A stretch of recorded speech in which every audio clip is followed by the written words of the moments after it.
Hey there, business owners! Are you ready to make your life a little easier regarding taxes?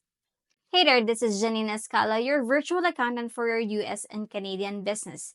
Today, we're going to discuss the Minimis Safe Harbor Election for your business. So, what is the Minimis Safe Harbor Election and why should you care? It is an annual tax election that allows businesses to immediately expense a depreciable property instead of capitalizing it. For example, your business acquire a new equipment worth $2,000 for the year. Usually, this cost will be capitalized and depreciated over its useful life. That means a part of the cost will be written off every year instead of immediately expensing the whole cost in 1 year. But if your business decided to elect the de minimis safe harbor this year, then the 2000 would be immediately treated as expense for this year. Think of it as a shortcut for simplifying your accounting process and tax life. The main purpose of this is to save you time and hassle. How can you take advantage of the de minimis safe harbor? Well, it depends whether you have or have not an AFS.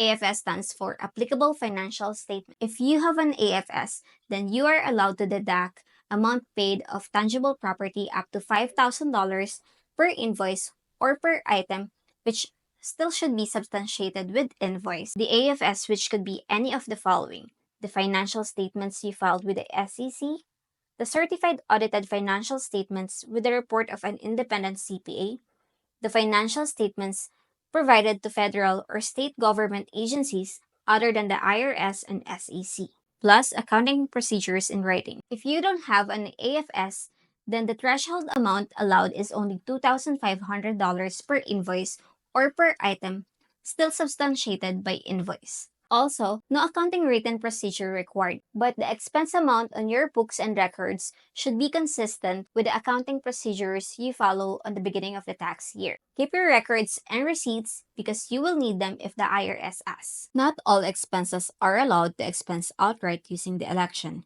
Here are some of those expenses: inventory, land, certain repair costs, improvements to property, expenses exceeding the threshold. Any single item or invoice that exceeds the threshold cannot be expensed as must be capitalized and depreciated. This exclusion ensured that only minor and routine expenses are only simplified using the de minimis safe harbor election, while more substantial costs are properly capitalized and depreciated over time. So where do we report these expenses? When you decide to claim the de minimis safe harbor, you must file an election with your tax return each year. Here's an example.